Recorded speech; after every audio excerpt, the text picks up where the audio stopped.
Hare Krishna. My name is Malini Devidasi, aka Dr. Mamta Mahanti, and I am your Hare Krishna friend. Let's dwell on a very interesting topic today. Why we shouldn't be watching too much of K-drama, J-drama or C-drama.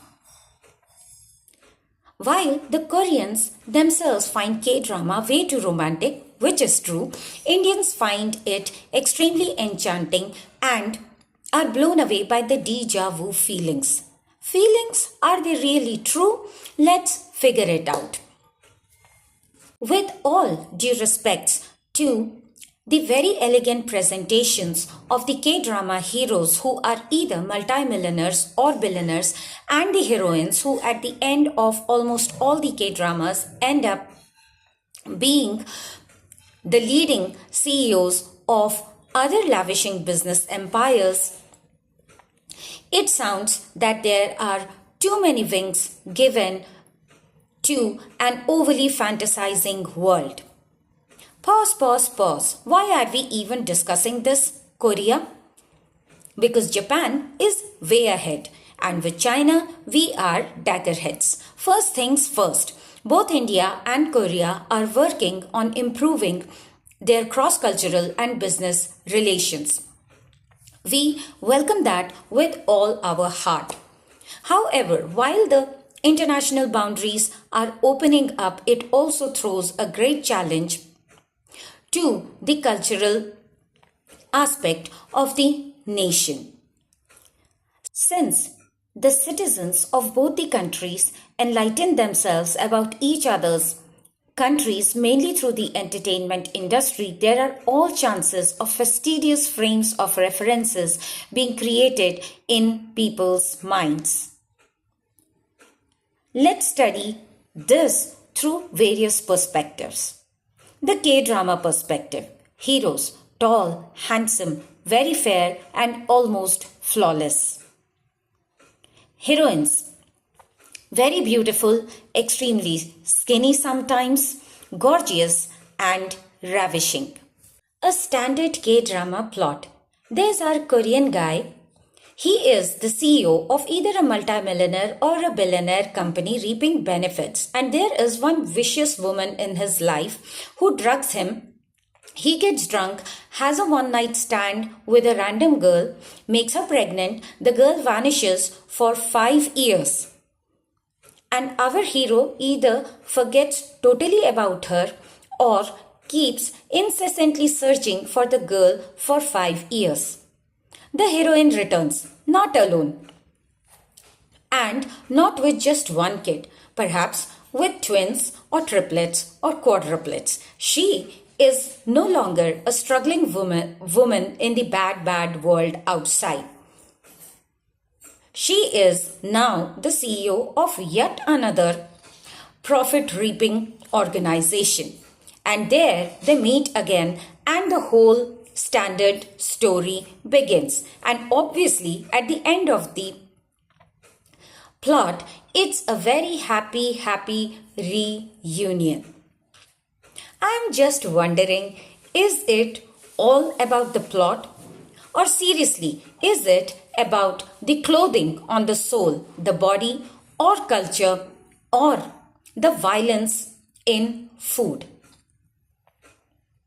While this is there, it is also very evident that the K-drama projects a very beautiful imagery of a highly disciplined, compassionate, and freedom-loving society with great scrupulous values, which indeed may be true and may be prevalent in the Korean community.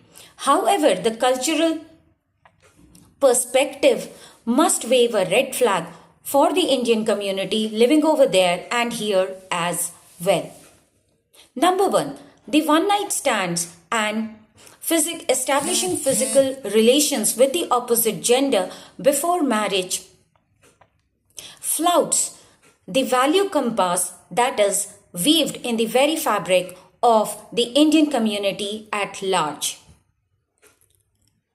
Leaving aside the unscrupulous young crowd that mainly resides in the so called advanced cities of India, the rest of the country definitely knows where and how to draw the line.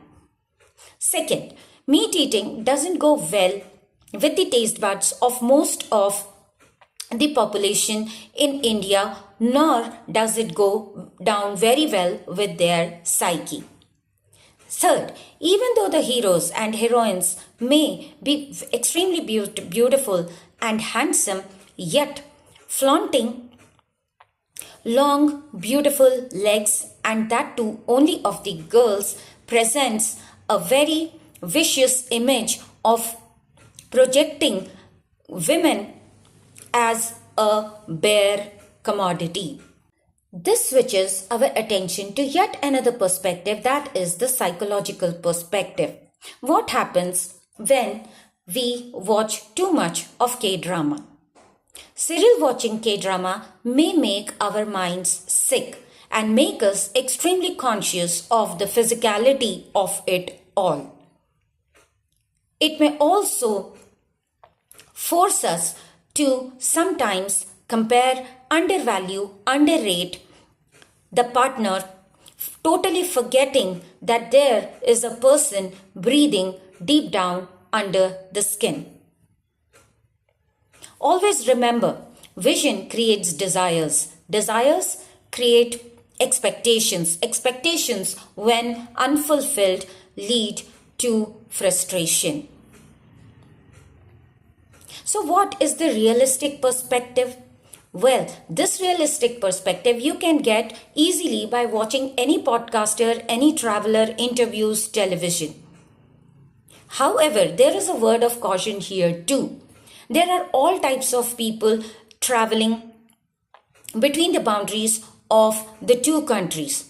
For example, celebrities, bureaucrats, travelers, commoners, carrying their own frames of references. So we need to check out the difference here. Given the fact that Korea is a very small country in space as compared to India and perhaps doesn't show too much of variety in terms of culture, India changes every mile. In looks, in culture, in food, in responses, in demographics, or whatever you have. In addition, where there may not be vast differences existing in the living standards of the Korean community or the Koreans in general, India has it all. We have the poorest, the poor, the lower income group, the middle income group, the higher income group, the rich and the richest, and at the end of the day, we are all Indian. This may seem a little complex for a very simple Korean mind that hasn't experienced so much of variety and so much of complexity in the vast expanse of time of its existence. Welcome to India. So to cross over or overcome such barriers of variety, let me give you a very high spiritual perspective, the Hare Krishna perspective. Well, I'm from the Hare Krishna movement or ISKCON, which also is popularly called International Society for Krishna Consciousness. And our founder Acharya is A.C. Bhaktivedanta Swami Srila Prabhupada. He established this international society, which is truly international in its spirit. You can find V Hare Krishnas everywhere, be it India, Korea, Europe, America, Australia, Nigeria, you name it, and we would be there. And we as an international community are united basically by following our founder Acharya and the four regulative principles, which are unfortunately flouted in almost throughout the entire entertainment industry throughout the world. And what are those four principles? No meat eating, no illicit sex or relationship, no intoxication, and no gambling. So you can find a Hare Krishna community near your place, and we share the ultimate love of Godhead and the truly divine words by the Lord Himself, the Bhagavad Gita. We are truly international in the sense that we break almost all the barriers of physicality, be it color, race, gender, nationality, whatever. We sing together, we dance together, we pray together, and we exchange knowledge together.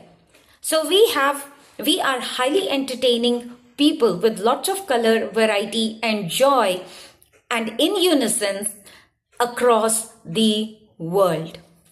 And we are here to give you true happiness not only for this life, also in lives to come. So do find us anywhere around the world and join our community, the Hare Krishnas. Thank you very much and hope this video helps. Stay healthy, stay tuned. See you next I'm not sure what I'm going to post on next. Hari Bol. Take care.